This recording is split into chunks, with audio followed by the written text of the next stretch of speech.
Total ಎಲ್ಲ ಸೇರಿ ನನಗೆ 7,800 ರೂಪಾಯಿ ಬಿಲ್ ಕೊಡ್ತು. ಹಪ್ಳ ಒಣಗ್ತೀರಾ? ಒಣಗ್ತಿದ್ದಾವ ಹಪ್ಳ? ಒಣಗ್ತಿಲ್ವಾ? KGF ತರ ಏನಾದ್ರು ಮೇಲ್ಗಡೆಯಿಂದ ಹೆಲಿಕಾಪ್ಟರ್ ಏನಾದ್ರು ತರ್ಸನ? ರೆಸ್ಪೆಕ್ಟ್ ಇಲ್ಲ. ನಾನು ಹಂಗೆ ಹೆಲಿಕಾಪ್ಟರ್ ತರ್ಸನ ಅನ್ಕೊಂಡಿದ್ದೆ. ಒಮ್ಮೆ ಗಾಡಿ ರಿವ್ಯೂಗೆ ಹೋಗ್ತೀನಿ, ಒಂದ್ 100 ರೂಪಾಯಿ ಪೆಟ್ರೋಲಿಗೆ ಹಾಕ್ರಿ. ಹಾ ಸರಿ ಬಿಡ್ರಿ, ಹೋಗ್ಬತ್ತೀನಿ. ಐಸ್ ಕ್ರೀಮಾ? ಐಸ್ ಕ್ರೀಮ್ ಒಂಚೂರು ನನ್ನ ಡ್ಯೂಕ್ ಒಂಚೂರು ಕೊಳೆ ಆಯ್ತು, ಒಂಚೂರು ತೊಳೆದಿಕ್ರಿ. ಇದು ಆಕ್ಚುಲಿ ಚೆನ್ನಾಗಿರೋದು. ನೋಡ್ತಿದ್ರಲ್ಲ ಫ್ರೆಂಡ್ಸ್, ನಮ್ ಮುಂದೆ ಈಗ ಎಲ್ಲ ಬಿಳಿ ಆನೆ ಕರಿ ಆನೆ ಅಂತಾರೆ, ನಮ್ಮ ಹತ್ರ ಈಗ ನೀಲಿ ಆನೆ ಇದೆ.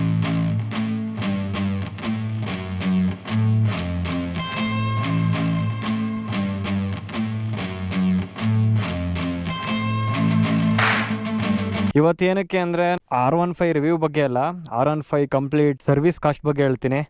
ಮೇಂಟೆನೆನ್ಸ್ ಈಸಿ ಅಂತ ಇರ್ತಾರಲ್ಲ, ಯಾವಾಗ ಏನೇನು ಹಾಕ್ಸ್ಬೇಕು ಮತ್ತೆ ಎಷ್ಟು ಗಾಡಿ ರನ್ ಆದಾಗ ಏನೇನು ಚೇಂಜ್ ಮಾಡಿಸ್ಬೇಕು ಮತ್ತೆ ಇದ್ರ ಸರ್ವಿಸ್ ಚಾರ್ಜ್ ಎಷ್ಟಾಗುತ್ತೆ ಅಂತ ನಾನು ಕಂಪ್ಲೀಟಾಗಿ ವಿಡಿಯೋದಲ್ಲಿ ಹೇಳ್ತೀನಿ. ಬನ್ನಿ ಹೋಗ್ತಾ ಹಂಗೆ ಮಾತಾಡ್ಕೊಂಡು ಹೋಗೋಣ. ಮಿನಿ R1 ಬೇಬಿ ಇದು. ಹಾಯ್ ಬಡಿ. ಸ್ಟಾರ್ಟ್ ಆಯ್ತು ಗಾಡಿ, ಹೋಗದೆ. ಹಾಯ್ ಹಲೋ ನಮಸ್ಕಾರ, ನಾನು ನಿಮ್ಮ ಋತ್ವಿಕ್ ಕನ್ನಡಿಗ 13. ಇವತ್ತ ನಾವು R15 ಬಗ್ಗೆ ರಿವ್ಯೂ ಮಾಡ್ತಿಲ್ಲ, ಅದ್ರ ಬದ್ಲಿಗೆ ಏನ್ ಮಾಡ್ತಿದೀನಿ ಅಂದ್ರೆ ಗಾಡಿದು ಸರ್ವಿಸ್ ಕಾಸ್ಟ್ ಬಗ್ಗೆ ಹೇಳ್ತೀನಿ. ಎಲ್ಲರ ಪ್ರಕಾರ ಏನು ಅಂದ್ರೆ R15 155cc ಅಲ್ಲಿ ಹೋಗೋರು ಆರಾಮಾಗಿ ಮೇಂಟೈನ್ ಮಾಡಬಹುದು. ಅದ್ರಲ್ಲಿ ಏನಿದೆ 40 ರಿಂದ 45 ಮೈಲೇಜ್ ಬರುತ್ತೆ. ನೋಡಕ್ ಮಾತ್ರ ಒಂದು ಸೂಪರ್ ಬೈಕ್ ತರ ಇದೆ. ಅದನ್ನ ಬಿಟ್ರೆ R15 ಆರಾಮಾಗಿ ಮೇಂಟೈನ್ ಮಾಡಬಹುದು ಅನ್ನೋರ್ಗೆ ಈ ವಿಡಿಯೋ. ಗಾಡಿದು ಇಂಜಿನ್ ಸ್ಪೆಸಿಫಿಕೇಶನ್ ಹೇಳೋದಾದ್ರೆ 155cc 18.1 BHP ಜೊತೆಗೆ 14.1 Nm torque, 11 litres tank capacity ಇದೆ ಇದಕ್ಕೆ, ಜೊತೆಗೆ 40 ರಿಂದ 45 ಮೈಲೇಜ್ ಬರುತ್ತೆ ಗುರು. ಇದೊಂದೇ ನೋಡ್ರಿ ಇದ್ರಲ್ಲಿ ಗಾಡಿ ಯೂನಿಕ್ನೆಸ್. ಅಂದ್ರೆ ಎಷ್ಟೋ ಜನ ಭ್ರಮೇಲಿದ್ದಾರೆ, R15 ಅಂದ್ರೆ ಆರಾಮಾಗಿ ಏನ್ ಗುರು 1 ಲೀಟರ್ ಆಯಿಲ್ ಹಾಕಿ 1-1.5 ಸಾವಿರದಲ್ಲಿ ಮುಗಿಸ್ಕೊಂಡ್ ಬಿಡ್ತೀಯ ಅಂತ. ಬಟ್ ಈಗ ನಾನು ತೋರ್ಸೋ ಬಿಲ್ಲಿಗೆ ಗಾಬರಿ ಆಗ್ಬಿಡುತ್ತೆ ಗುರು. ಇದೇನ್ R15 ಅಥವಾ ಅದಾದ್ರೂ ಬೇರೆ 250cc ಗಾಡಿನ ಅಂತ. ಈ ಗಾಡಿ ಒಂಥರ ಮಿಷಿನರಿ ಪೊಸಿಷನ್, ತಗೋಣ ತನಕ ಮಾತ್ರ ಮಜಾ. ಏನು ಅಂದ್ರೆ ಎಲ್ಲ ಒಂದು 10 ರಿಂದ 15 ಕಿಲೋಮೀಟರ್ ಓಡಿಸೋ ತನಕ ಮಾತ್ರ ಮಜಾ. ಈ ಗಾಡಿಲಿ ಏನಾದ್ರು ನೀವು ಲಾಂಗ್ ಹೋಗ್ತೀನಿ ಅಂದ್ರೆ ಫುಲ್ ಶೋಲ್ಡರ್ ಎಲ್ಲ ಹೆವಿ ಪೇನ್ ಬರುತ್ತೆ. ಮಾತ್ರ ಶೋಲ್ಡರ್ ಆಗಿರ್ಬೋದು, ನಿಮ್ಮ ಕೈ ಆಗಿರ್ಬೋದು, ಎಲ್ಲ ಫುಲ್ ಹೆವಿ ಪೇನ್ ಬರುತ್ತೆ. ಬ್ಯಾಕ್ ಮಾತ್ರ ಹೆವಿ ಪೇನ್ ಬರುತ್ತೆ ಗಾಡಿ ಓಡಿಸೋದ್ರಿಂದ. ಈ ಗಾಡಿ ಏನಿದ್ರು ಜುಮ್ ಅಂತ ಕಾಲೇಜ್ ಬಿಟ್ಟಾಗ ಒಂದ್ ರೌಂಡ್ ಹೋಗಿ ಒಂದ್ ರೌಂಡ್ ಬರೋಕೆ ಮಾತ್ರ ಸೂಪರ್ ಇರುತ್ತೆ. ಆಮೇಲೆ 131 ಟಾಪ್ ಸ್ಪೀಡ್ ಬರುತ್ತೆ. ಬಟ್ ಆದ್ರೆ ಮೀಟರ್ ಎರರ್ ತುಂಬಾನೇ ಇದೆ ಗಾಡಿಲಿ. V3 ಅಂದ್ರೆ ಎಷ್ಟೋ ಹುಡುಗರದು ಡ್ರೀಮ್ ಗುರು ಈ ಗಾಡಿ. ಯಾಕಂದ್ರೆ ಈ ಗಾಡಿ ಮಾಡಿರೋದು ಸೂಪರ್ ಬೈಕ್ R1 ಇದೆಯಲ್ಲ, ಸೇಮ್ ಅದ್ರ ಕಾಪಿ ಇದು. R15 155cc, ಅದು R1. ಇದೊಂದೇ ಡಿಫ್ರೆನ್ಸ್ ಎರಡರಲ್ಲೂ. ಗಾಡಿ ನೋಡಕ್ ಮಾತ್ರ ಯಾವ್ದೇ 250cc ಗಾಡಿದು ಲುಕ್ ಇಲ್ಲ ಗುರು ಈ ಗಾಡಿ ಮುಂದೆ. ಅಷ್ಟು ಚೆನ್ನಾಗಿ ಕ್ರೇಜಿ ಲುಕ್ ಮಾಡಿದಾನೆ. V3 ಇದೆಯಲ್ಲ ಮಾತ್ರ ನೆಕ್ಸ್ಟ್ ಲೆವೆಲ್ ಮಾಡಿದಾನೆ. ಮೈಲೇಜ್ ಆಗಿರ್ಬೋದು, ಲುಕ್ ಆಗಿರ್ಬೋದು. ಬಟ್ ಯಮಹಾದವ್ರು ಏನ್ ಮಾಡಿದ್ದಾರೆ ಅಂದ್ರೆ 155cc ತಗೊಂಡೋಗ್ಬಿಟ್ಟು 2,38,342, ಇನ್ನೇನ್ 2,40,000 ಮಾಡೋರೆ 155cc ಇಷ್ಟೆಲ್ಲ ಮಾಡಿದ್ರೆ ಈ ಗಾಡಿ ಸ್ಕೋಪ್ ಏನ್ ಮಾರ್ಕೆಟ್ ಅಲ್ಲಿ ಅಷ್ಟು ಬಿದ್ದಿಲ್ಲ ಗುರು. ಬಟ್ ಇನ್ನೊಂದೇನು ಅಂದ್ರೆ R15 ಅವ್ರದ್ದು ನನಗೆ ಏನ್ ಬೇಜಾರು ಅಂದ್ರೆ ತಾಣದೇನ ತಾಂತಾರ ಗಾಡಿ. ಓಕೆ 200cc ಜೊತೆನೋ ಕಾಂಪಿಟೇಷನ್ ಮಾಡ್ತಾರೆ, 250cc ಜೊತೆವರೆಗೂ ಕಾಂಪಿಟೇಷನ್ ಮಾಡ್ತಾರೆ. ಬಟ್ ಹಂಗಾದ್ರೆ ಸೋತೋಗ್ತಾರೆ, ಏನೂ ಮಾಡಂಗಿಲ್ಲ. ಬಟ್ ಹಂಗಾದ್ರೆ ತೋರಿಸ್ತಿರ್ತಾರೆ ನಮ್ ಗಾಡಿ 150 ಹೋಗುತ್ತೆ 160 ಹೋಗುತ್ತೆ ಅಂತ. 155cc ಅಷ್ಟು ದುಡ್ಡು ಕೊಟ್ಟಿದೀನಿ ಅಂತ ಕೊರ್ಗಿರುತ್ತೋ, ಅಥವಾ ಇಲ್ಲ 155cc ನಮ್ದು ಎಲ್ಲಾರ್ಕಿಂತ ಕಿಂಗು ಅಂತ ಭಾವಿಸ್ತಾರ, ಏನೂ ಮಾಡಂಗಿಲ್ಲ. ಯಾಕಂದ್ರೆ 155cc 2,40,000 ಅಂದ್ರೆ 30,000 250cc ಬರುತ್ತೆ. ಅಷ್ಟು ದುಡ್ಡು ಕೊಟ್ಟಿರ್ತಾರಲ್ಲ, ಮೋಸ್ಟ್ಲಿ ಬೇಜಾರ್ಗೆ ಏನಾರು ಆತರ ಹೇಳ್ತಾರೇನೋ. 14.1 Nm ಟಾರ್ಕ್ ಇದೆಯಲ್ಲ, ಅದು ಟಾರ್ಕ್ ಒಂಚೂರು ಜಾಸ್ತಿ ಮಾಡಿ CC ನ 200cc ಮಾಡಿದ್ರೆ ಈ ಗಾಡಿ ಮುಂದೆ ಯಾವ್ದು ಇಲ್ಲ.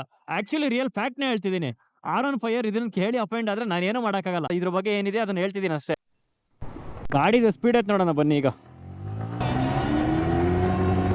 RPM ಅನ್ಲಾಕ್ ಮಾಡಬೇಕು, ಫುಲ್ ಹೊಡೆದಿ ಅಂದ್ರೆ RPM ನ ಫುಲ್ ಟಚ್ ಆಗೋವರೆಗೂ ಹೊಡಿತಾ ಇರ್ಬೇಕು ಹಿಂಗೆ.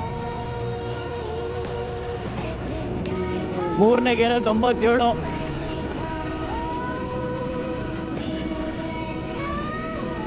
4ನೇ ಗೇರಲ್ಲಿ 110,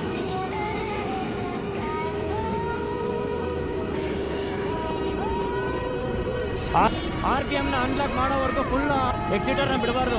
131 ಹೇಳಿದ್ರೆ ನೋಡೋಣ ಎಷ್ಟಾಗುತ್ತೆ ಅಂತ. 117 ಯಾಕೋ ಡ್ರಾಪ್ ಆಯ್ತು, ಮತ್ತೆ ನೋಡೋದ 118. ಈಗ ಒಂದ್ ಸ್ವಲ್ಪ ಡೌನ್ ಇದೆ, ಈಗಲೇ ಹೋಗ್ಬೇಕಷ್ಟೇ ಗಾಡಿ. ಇಲ್ಲ ಗುರು, ಬಾ ಎಷ್ಟೇ ಹಿಂಡಿದೆ ನನ್ನ ಕೈಲಾಗ್ಲಿಲ್ಲ. ಅಯ್ಯಪ್ಪ ಹಿಂಡಿ ಸಾಕಾಗೋಯ್ತು ಹಂಗೆ. ಇನ್ನೊಂದೇನ್ ಖುಷಿ ಅಂದ್ರೆ 120 125 ತನಕನೂ ಹೋಗುತ್ತೆ ಗಾಡಿ ಗುರು. R15 ಇನ್ನೊಂದು ಏನು ನನಗೆ ಮಜಾ ಸಿಕ್ತು ಅಂದ್ರೆ ಗಾಡಿ ನಾನು 121 ಹತ್ರನೂ ಬಂದೆ, 121 123 ತನಕನೂ ಓಡಿಸ್ತೆ. ಒಂದು ಚೂರು ವಾಬ್ಲಿಂಗ್ ಅನ್ನೋದು ಬರ್ಲಿಲ್ಲ. ಕಾಂಟಿನೆಂಟಲ್ GT 650cc ಗುರು ಅದು. ಅದ್ರಲ್ಲಿ ಇನ್ ಕೇಸ್ ನೀವೇನಾದ್ರೂ ಸಿಂಗಲ್ ಅಲ್ಲಿ ಏನಾದ್ರು 120 ಮೇಲೆ ಏನಾದ್ರು ಪುಷ್ ಮಾಡಿದ್ರೆ, ಸಿಂಗಲ್ ಅಲ್ಲಿ ಇದ್ರೆ ನಿಜವಾಗ್ಲೂ ಅಬ್ಲಿಂಗ್ ಬರುತ್ತೆ. ಕ್ರೇಜಿ ಗಾಡಿ ಗುರು. ಮಾತ್ರ ಏರೋಡೈನಮಿಕ್ಸ್ ಮಾತ್ರ ಅಷ್ಟು ಚೆನ್ನಾಗಿ ಯೂಸ್ ಮಾಡಿದ್ದಾರೆ ಗಾಡಿಲಿ. ಇದು 155cc ನ ರಿಯಲ್ ಗ್ಯಾಂಗ್ಸ್ಟರ್ ಗುರು. ಯಾಕಂದ್ರೆ ಏರೋಡೈನಮಿಕ್ಸ್ ನ ಅಷ್ಟು ಚೆನ್ನಾಗಿ ಯೂಸ್ ಮಾಡಿದ್ದಾರೆ ಇದಕ್ಕೆ. ವಿಂಡ್ ಬ್ರೇಕರ್ ಅಂತ ಆ ಗಾಡಿ ಈ ಗಾಡಿ ಕರೀತೀರಾ, actually original wind breaker 155cc king ಅಂದ್ರೆ R15 V3 ನೇ ಗುರು. ನಾನು ಇಲ್ಲಿವರೆಗೂ ಓಡಿಸಿದ್ದು R15 V3 ನೇ ಅಲ್ವಾ? ಇವ್ನ ಸೆಡೆ ನನ್ ಮಗ. ಯಾವನ್ ಗುರು R15 V3 ಓಡಿಸಿದ್ರು ಇಲ್ಲಿವರೆಗೂ R15 V3 ನಾನು ಕೇಳ್ತಾನಲ್ಲ. ಈ ಡೌಟ್ ನನಗೆ ಎಲ್ಲಾಯ್ತು ಅಂದ್ರೆ, ಪಾರ್ಟ್ಸ್ ತಗೊಂಡೋಗ್ ಹೋದ್ನಲ್ಲ, ಇದ್ರದ್ದು ಸ್ವಲ್ಪ ಸ್ಪೇರ್ ಪಾರ್ಟ್ಸ್ ಬೇಕಾಗಿತ್ತು. ಕ್ಲಚ್ ಅಸೆಂಬ್ಲಿ ಆಗಿರ್ಬೋದೆಲ್ಲ ತಾಂಡಾದ್ಮೇಲೆ ಬಿಲ್ ಕೊಟ್ರಲ್ಲ, ಆಗ ಗೊತ್ತಾಯ್ತು ಗುರು. ನಾನು ತಾಂತಿರೋದು ಲಾಸ್ಟಿಗೆ ಹೇಳಿದೆ, ಅಣ್ಣ R15 V3 ಗೆ ಅಲ್ವಾ ನೀವು ಕೊಡ್ತಿರೋದು ಅಂತ. ಲಾಸ್ಟಿಗೆ ಬಿಲ್ ನೋಡಿದ್ರೆ ಗುರು 7,200 ರೂಪಾಯಿ ಆಗೈತೆ. ಏನೇನಕ್ಕೆ ಎಷ್ಟೆಷ್ಟು ಖರ್ಚಾಗಿದೆ ಅಂತ ಹೇಳ್ತೀನಿ ಕೇಳಿ. ಟೋಟಲ್ ನಾನ್ ತಾಂಡಿರೋದು 13 ಪಾರ್ಟ್ಸ್. ಫಸ್ಟ್ ಏನು ಬ್ರೇಕ್ ಪ್ಯಾಡ್, ಚೈನ್ಸ್ ಪಾಕೆಟ್ ಒಂದು, ಹಿಂದ್ಗಡೆ ಒಂದು ಇಂಡಿಕೇಟರ್ ಒಂದು, ಪ್ಲೇಟ್ ಪ್ರೆಷರ್ ಅಂತ ಒಂದು, ಬಾಸ್ ಕ್ಲಚ್ ಅಂತ, primary driven gear compo, plate clutch, plate friction, plate friction 2, plate clutch 1, plate friction 1, damper, holder sprocket. ಅವನು ಬಾಯಿಗೋಸಿ ನೀರ್ ಬಿಡ್ರಲ್ಲ, ನೀಗಿರ್ಕಾಗ್ಬಿಟ್ಟಾನು. ಟೋಟಲ್ ಇಷ್ಟೇನು ಅಂದ್ರೆ, ನಾನೇನು ಡ್ಯಾಂಪರ್ ಮತ್ತೆ ಕ್ಲಚ್ 1 ಅದೆಲ್ಲ ಕ್ಲಚ್ ಅಸೆಂಬ್ಲಿಗೆ ಸೇರುತ್ತೆ. ಕ್ಲಚ್ ಅಸೆಂಬ್ಲಿ ಹಾಕೋ ಅವಶ್ಯಕತೆ ಇದೆಯಾ? ಎಷ್ಟೋ ಜನ ಗಾಡಿ ಸ್ಟಾರ್ಟ್ ಮಾಡಿದ್ಕೊಳ್ಳೆ ಒಂದು ಚಿರ್ಲಿಂಗ್ ಸೌಂಡ್ ಬರುತ್ತೆ.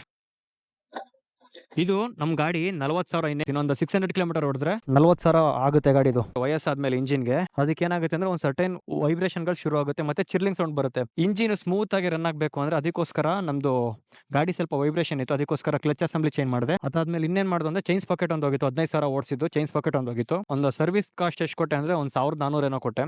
ಟೋಟಲ್ ನಮಗೆ ಇದು ಸೆಕೆಂಡ್ ಸರ್ವಿಸ್. ಫಸ್ಟ್ ಸರ್ವಿಸ್ ಅಲ್ಲಿ ಏನ್ ಮಾಡೋದು ಅಂದ್ರೆ, ನಾರ್ಮಲ್ ಜನರಲ್ ಸರ್ವಿಸ್ ಎಷ್ಟು ಖರ್ಚಾಯ್ತು ಅಂದ್ರೆ 900 ರೂಪಾಯಿ ಆಯಿಲ್. ಅದನ್ನ ಬಿಟ್ರೆ ಮುಂದೆ ಒಂದು ಆಯಿಲ್ ಸೀಲ್ ಹೋಗಿತ್ತು. ಟೋಟಲ್ ನಮಗೆ 1,500 ಖರ್ಚು ಬಂತು ಜನರಲ್ ಸರ್ವಿಸ್ ಅಷ್ಟೇ. ನಾವೇನು 7,200 ಮತ್ತೆ ಸರ್ವಿಸ್ ಕಾಸ್ಟ್ ಎಲ್ಲ ಸೇರಿಸಿ 8,500 ಕೊಟ್ಟಿದ್ವಿ. ಯಾರು ಹೋಗ್ತಾರೆ ಸಾಧ್ಯನಾ? ಅದ್ ಬಂದ್ಬಿಟ್ಟು 40,000 ಓಡದ್ಮೇಲೆ, ಆ 40,000 ಓಡದ್ಮೇಲೆ ಕ್ಲಚ್ ಅಸೆಂಬ್ಲಿ ಹಾಕ್ಸ್ಬೇಕಾಗಿತ್ತ ಅಂತ ಎಷ್ಟೊಂದು ಜನದೈತೆ. ಮತ್ತೆ ನೀವು ಸಹ ಎಷ್ಟೊಂದು ಜನ ಕಮೆಂಟ್ ಮಾಡಿದ್ರಿ, ಬ್ರೋ ನನ್ ಗಾಡಿದು ಚಿರ್ಲಿಂಗ್ ಸೌಂಡ್ ಬರ್ತಿದೆ ಮತ್ತೆ ಗಾಡಿ ವೈಬ್ರೇಷನ್ ಬರ್ತಿದೆ ಅಂತ. ನೀವು ಒಂದ್ಸಲ ನಿಮ್ಮ ನಿಯರ್ ಗ್ಯಾರೇಜ್ ಏನಿದೆ ಅಲ್ಲಿ ಹೋಗ್ಬಿಟ್ಟು ನಿಮ್ದು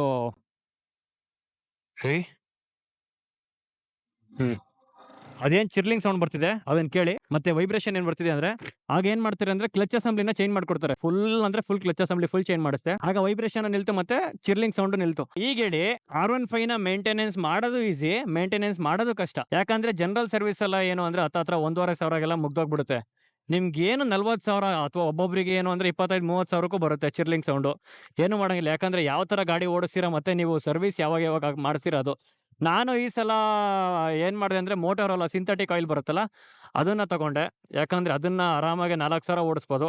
ಇನ್ ಮಿಕ್ಕಿದ್ದು ಬೇರೆ ಕ್ಯಾಸ್ಟ್ರಾಲ್ ಆಯಿಲ್ ಅದೆಲ್ಲ ನಾರ್ಮಲ್ ಆಯಿಲ್ ಎಲ್ಲ ಹಾಕಿದ್ರೆ 2,000ಕ್ಕೆಲ್ಲ ನೀವು ಮಾಡಿಸ್ಬಿಡ್ಬೇಕು. ಅದಕ್ಕೋಸ್ಕರ ಇನ್ನೇನು ಅದಕ್ಕೂ ಇದಕ್ಕೂ ಇನ್ನೇನು ಒಂದು 400 ರೂಪಾಯಿ ಡಿಫ್ರೆಂಟ್ ಬರುತ್ತೆ. ಸೊ R15 ನ ನೀವೇನಿಲ್ಲ ಅಂದ್ರೆ ಜನರಲ್ ಸರ್ವಿಸ್ ನೀವು 1,500 ಒಳಗೆ ಎಲ್ಲ ಮುಗಿಸ್ಬೋದು. ಮೇಂಟೆನೆನ್ಸ್ ಈಸಿ, ಸರ್ವಿಸ್ ಸಹ ಮೇಂಟೈನ್ ಮಾಡಬಹುದು. ಮತ್ತೆ ಇವನ್ 40-45 ಬರುತ್ತೆ ಗುರು, ಆರಾಮಾಗಿ ಮೇಂಟೈನ್ ಮಾಡಬಹುದು. ಈ ಗಾಡಿನ ಬ್ಲಿಂಕ್ ಆದ್ರೆ ನಾನು ಪೆಟ್ರೋಲ್ ಹಾಕ್ಸಿಲ್ಲ, ಯಾಕಂದ್ರೆ ನನಗೆ ಗೊತ್ತು ಇದು ಆರಾಮಾಗಿ ಒಂಥರ ಸ್ಪ್ಲೆಂಡರ್ ತರ ಬಗ್ಸಿದ್ರೆ ಮನೆಗೆ ಹೋಗ್ತೀನಿ ಅಂತ. ಇಂಜಿನ್ ಅಲ್ಲಿ ಒಂಥರ ಸ್ಟಾರ್ಟ್ ಮಾಡಿದಾಗ ಗೊತ್ತಾಗುತ್ತೆ. ಒಂದು ಸ್ಮೂತ್ ಸೌಂಡ್ ಇಲ್ಲ ಅಂದ್ರೆ ಏನ್ ಮಾಡಿ ಅಂದ್ರೆ ಕ್ಲಚ್ ಅಸೆಂಬ್ಲಿ ಚೆಕ್ ಮಾಡಿಸಿ. ಇಫ್ ಇನ್ ಕೇಸ್ ಅದು ವೀಕ್ ಆಗಿದ್ರೆ ಕ್ಲಚ್ ಅಸೆಂಬ್ಲಿ ಚೇಂಜ್ ಮಾಡಿಸಿ, ಖಂಡಿತವಾಗ್ಲೂ ಗಾಡಿ ಸರಿಯಾಗುತ್ತೆ.